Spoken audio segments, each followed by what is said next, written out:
So, today I want to spend some time on what I think is one of the most important and honestly one of the most interesting conversations from the budget workshop: personnel. Because when you really start digging into this, you realize that this isn't some background detail of the budget. This is the budget, at least in the general fund. This is where most of the money goes. And more importantly, this is what drives almost everything the city actually does. Because when we talk about personnel, we're talking about people. We're talking about the people who answer the phone when you call City Hall, the people who process permits, the people maintaining the parks, the people repairing roads, the people inspecting buildings, the people keeping our public spaces running. This is the human side of how the city functions day to day. One of the numbers that came up over and over again during the workshop was that personnel costs make up roughly 80% of the general fund. That's a huge percentage. And when you think about it, it makes sense. Cities provide services. Services are provided by people. So naturally, people are going to be one of the biggest expenses. Staff talked about contractual wage increases, rising benefit costs, retirement costs, healthcare. All of those things continue to increase each year. And when you add inflation on top of that, it becomes pretty clear why this is such a central part of the budget. One thing I appreciated was they were pretty candid about where we are. The proposed budget removes 17 vacant positions. Those positions are already vacant. Department directors reviewed them and felt they could operate without filling those jobs right now. But they also said something else that I think is really important.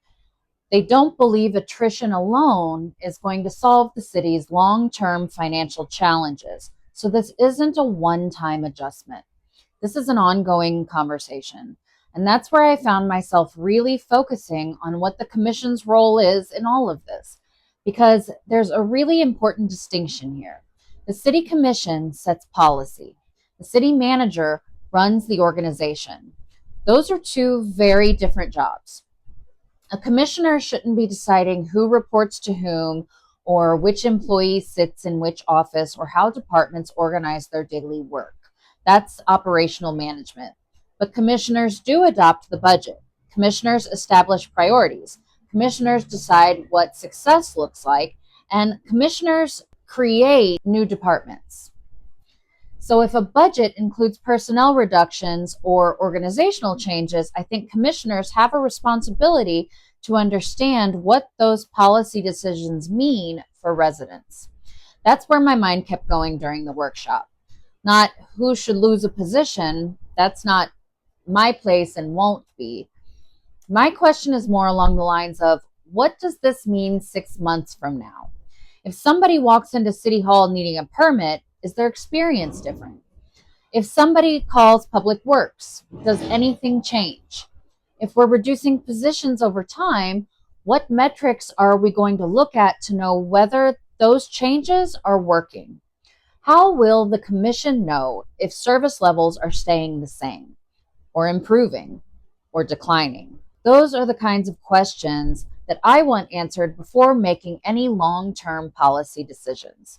Something else I kept thinking about was the Monroe County Grand Jury report. One of the recommendations in that report was to take a serious look at the city's organizational structure, including whether there were too many levels of management. The report also recommended creating a citizen committee to help evaluate government efficiency. The commission majority ultimately chose not to create that committee and decided those efforts would be handled internally instead. Whether someone agreed with that decision or not, I think it's interesting that we're now having another conversation about efficiency, management structure, and how City Hall is organized. It made me wonder, what have we learned since then? Are there places where we've already become more efficient? Are there opportunities? How do we make thoughtful improvements without losing institutional knowledge that experienced employees bring? Because that's something else I don't think we talk about enough. Experience has value. Institutional knowledge has value. When someone has worked for the city for years, they know where the problems are.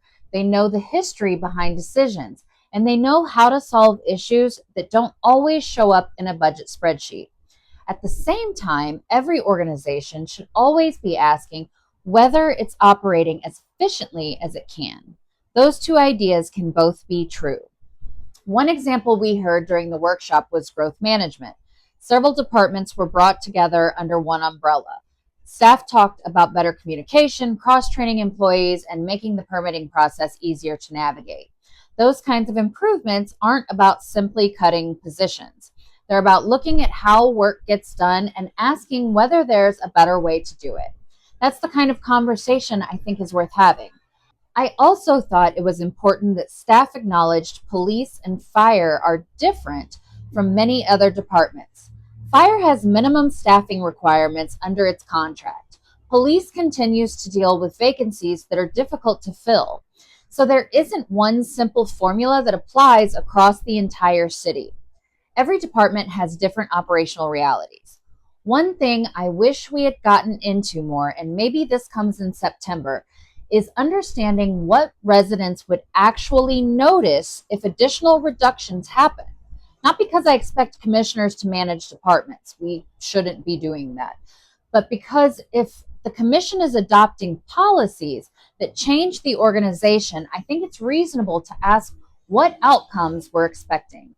What does success look like? How will we measure it?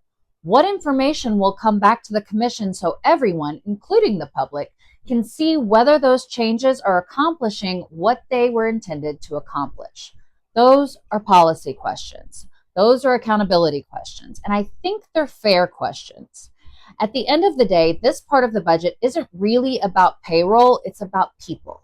The people who work for the city, the people who depend on city services, and the responsibility of balancing both. I don't think those are easy decisions. I don't think anyone in that room views them as easy decisions. That's exactly why it's worth taking the time to really understand what's happening here. Ask good questions and make sure residents understand not just what's changing, but why it's changing and how the commission will know whether those changes are successful. Those are some of the things I'll continue following as we move toward the final budget hearings in September, and hopefully I'll be in a seat on that dais. Next time, we're going to switch gears and talk about capital projects, roads, stormwater, seawalls, and where millions of dollars are planned to be invested over the next several years. I'll see you then.